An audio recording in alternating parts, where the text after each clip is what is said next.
It probably would have been the easiest to just sell my car to a dealership. It would have been less time, stress, work, money.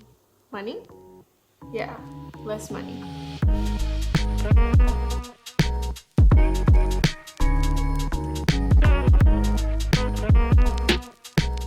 Hey friends! I sold my car last month, and this is the third time that I've sold a car, but every time I just learn a little bit more. The first time I learned that there's paperwork involved. Who knew? The second time I learned not to sell my car to a dealership. And the third time, well, let's talk about it.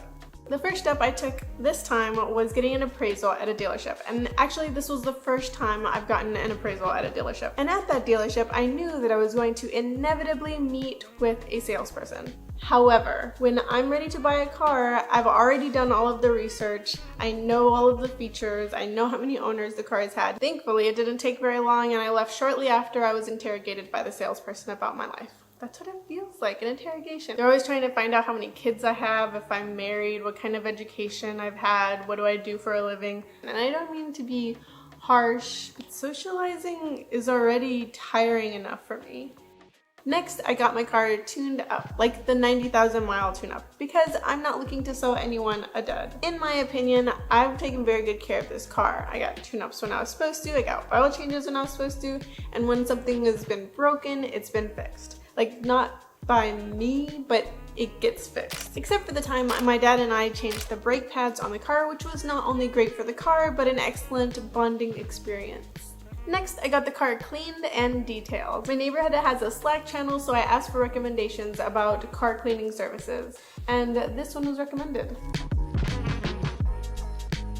Not only did I want to get the car cleaned for the next person, but also I had an idea in mind. With all of the video editing experience I've been doing for the past 1.5 years doing YouTube and vertical form content, I thought it would be fun to do a car commercial. Bluetooth audio.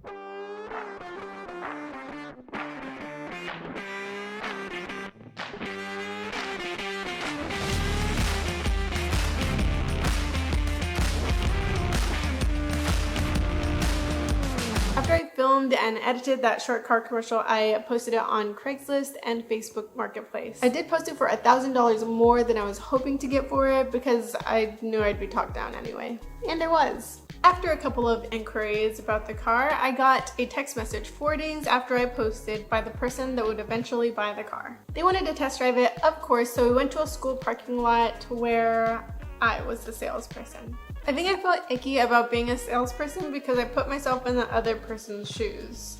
If I were someone looking at a car, I'm going to be looking to the salesperson for information only, not to convince me to buy this car that's thousands of dollars. So that's what I was for this person, someone with information about the car. I called the dealership a couple of days before I posted to ask for all of the information that they had on the oil changes and the tune-ups that I'd gone there for. Just from the phone call, it seemed like a pretty regular request, and I received the email shortly after, so I'll probably do that again the next time I get ready to sell a car. After the test drive, we all went to go get the car inspected, and I'm not sure if I would do this ahead of time or just go get the car inspected with every potential buyer. It seems kind of wasteful to do it with every potential buyer.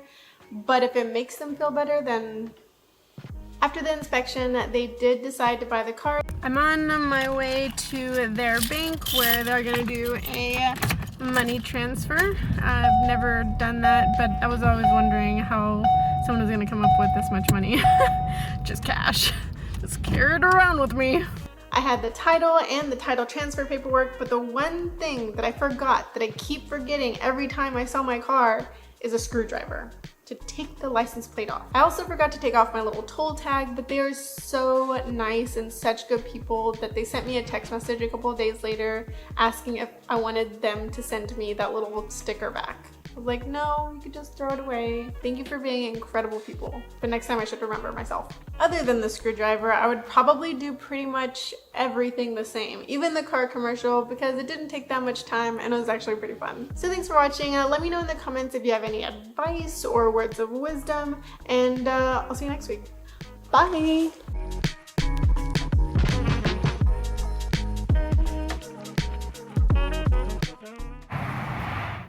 Five hours later.